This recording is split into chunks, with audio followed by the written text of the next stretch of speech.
All right, let's dive into one of the most powerful ideas from Napoleon Hill's absolute classic, Think and Grow Rich. We're going to break down this idea of a burning desire and really why Hill says it is the non-negotiable starting point for any and all great achievement. So let's just kick things off with a question that gets right to the heart of Hill's whole philosophy. And this one's for you.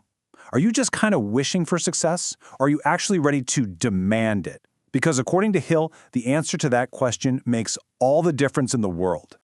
Okay, so first things first, we've got to really understand this fundamental concept. Hill is so clear about this. Simply wishing for something, well, that's passive. It's lazy. And frankly, it gets you absolutely nowhere. This is the first line he draws in the sand. And you can see the difference right here, side by side. A mere wish? It's passive. It's faint. It's temporary. It's that fleeting thought, man, I'd like to be rich. But a burning desire? That's something else entirely. It's active, it's definite, and becomes this all-consuming force. It's not just a thought you have, it's a state of being. And here's Hill's core definition. Just look at those words for a second. All-consuming obsession. This is not just wanting something badly. He talks about it like it's this pulsating force, a desire so incredibly intense that it literally shoves everything else into the background. It becomes the only thing you see. This quote, wow, it just nails the level of commitment we're talking about. The whole idea of burning all your bridges means you intentionally create a situation where going back is not an option. You get rid of your safety nets on purpose, forcing yourself to win because, well, there's no other choice. It's win or perish. Okay, so this all sounds great in theory, right? But what does it actually look like in real life? Well, Hill gives us two incredible stories to show how this kind of intense, unwavering desire can create results that seem to defy all logic.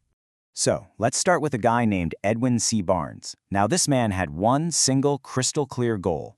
He didn't just want a job with the famous inventor Thomas Edison. No, he was absolutely determined to become his business associate. I mean, just think about that. For 5 long years, Barnes was doing basic, menial jobs. To anyone else looking in, he was just another cog in the machine. But in his own mind, he was already Edison's partner. He was just waiting for the world to catch up. That unwavering purpose is what set him apart from literally thousands of others who just wished they could work with Edison. All right, if you thought that story was powerful, wait till you hear this next one. It's deeply personal to the author himself. It's the story of his own son Blair. And this one is meant to show that a burning desire can, as Hill puts it, literally outwit Mother Nature. So, from the moment he was born, Blair was up against what seemed like a permanent, totally insurmountable physical challenge. I mean, the experts, the doctors, they saw no hope. Their diagnosis was final.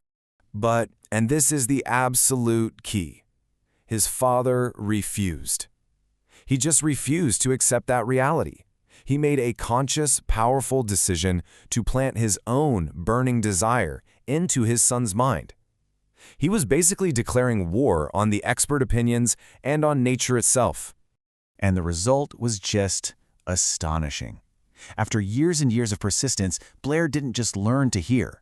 He took his greatest perceived weakness and turned it into his greatest strength, building a career helping thousands of others overcome the very same thing. It's incredible. I know, these stories are so inspiring, right? But here's the best part.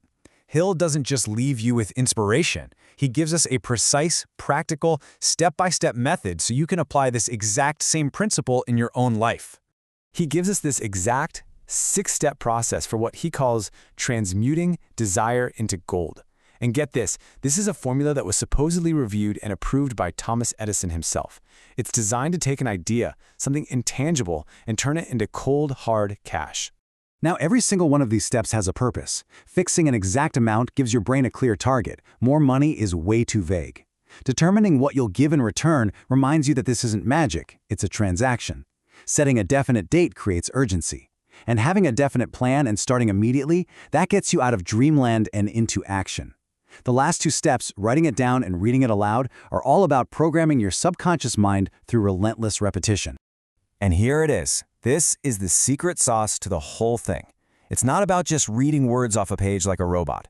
Hill is adamant you have to get your emotions involved. You've got to see it, you have to feel it, and you have to truly believe that you already have it. That feeling is what supercharges the whole process.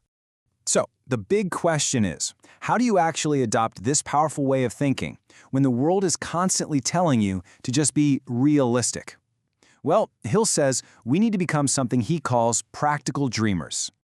I mean, just think about it. The world we live in was literally built by these so-called dreamers. Every major invention, from airplanes to light bulbs, it all started as nothing more than a powerful, burning desire inside someone's imagination before it ever became a physical thing we could all use. And when you adopt this mindset, it completely flips the script on how you see failure. A setback is no longer the end of the road. It's just feedback.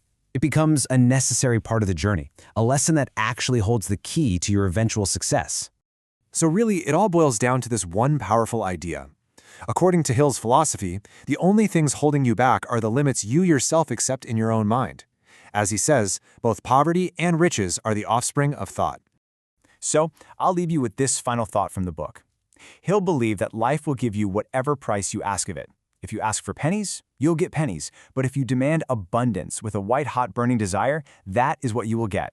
So the only question left to answer is, what are you demanding?